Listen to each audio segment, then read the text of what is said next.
श्री पुंडरीक गोस्वामी जी। मैं तो सरकार से निवेदन करूं, बैंक उतारने वालों की गर्दन उतारनी चाहिए।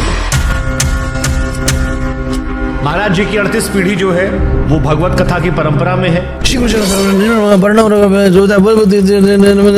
ही नहीं रहा हनुमान जी के मच्छर कहाँ से घूम रहा है मेरे कान में। शनिवार को हनुमान जी का व्रत रखो, रविवार को सब खाने को तैयार हो जाते हैं, तो क्या रविवार को हनुमान जी आंगन में कर लेते हैं? अब मंगल को नहीं खाते हम नॉनवेज। हाँ, मंगल को नॉनवेज नहीं खाते और फिर शनिवार को सब भेड़ बकरी खा जाएंगे। निधिवन को लेकर जो किस्सा सुनाया जाता है वो उतनी सत्य जितना हम सुनते हैं।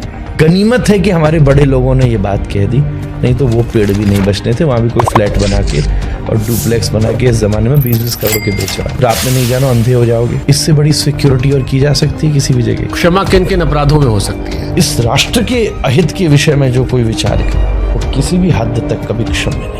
भक्ति और पूजा पाठ में अंतर क्या होता है? पूजा प्रोसेस है, भक्ति इमोशन है। तो ऐसा हो सकता है कि पूजा पाठ करने वाला व्यक्ति भक्त ना हो सकता है। पुण्य मिलता है?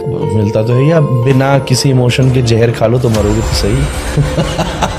पूछा रावण ने राम जी से, मैं कुल में आपसे बड़ा, पुरुषार्थ में आपसे बड़ा, तपस्या में आपसे बड़ा, राजा में आपसे बड़ा, मेरा किंगडम आपसे बड़ा, ऐसी कौन सी चीजें जो आपसे आगे, मैं आप मुझसे आगे निकल गए? तो राम जी ने उत्तर दिया, तेने तेरे भाई को निकाल दिया और मैंने अपने भाई को संभाल लिया। बुद्ध को मानने वाले खासतौर पर जो हिंदुस्तान में लोग हैं वो सनातन से अक्सर तुलना करते हैं, और कई बार जब ये आरोप लगता है कि कुछ खोदिए वहां पर नीचे मंदिर है तो कहते हैं थोड़ा और खोदेंगे तो नीचे आपको बौद्ध मठ मिल जाएंगे। और भी तो खोदो, उसको फिर खोदोगे तो कोई ना कोई कृष्ण मंदिर ही निकलेगा, राम मंदिर ही निकलेगा। कांवड़ यात्रा को लेकर हर बार ये सोशल मीडिया पर आता है कि सिर्फ छोटी जातियों के लोग वहां जाते हैं। मंदिरों को लेकर अक्सर आरोप लगता है कि मंदिरों में ब्राह्मणों का पूरा कब्जा है, अगर कोई दूसरी जाति से आना चाहे तो उसके लिए जगह नहीं है। ये सत्य है दोनों चीजें? महाराज जी, हमारे धर्म में झूठ बोलने की इजाजत भी है? वकील को झूठ बोलने से दोष नहीं लगता। वैल्यू सिस्टम तो सत्य का ही है।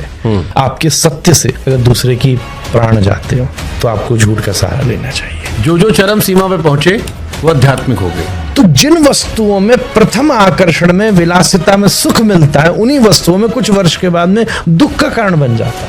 अद्भुत। पर वहीं अध्यात्म दूसरी तरफ से शुरू होता है।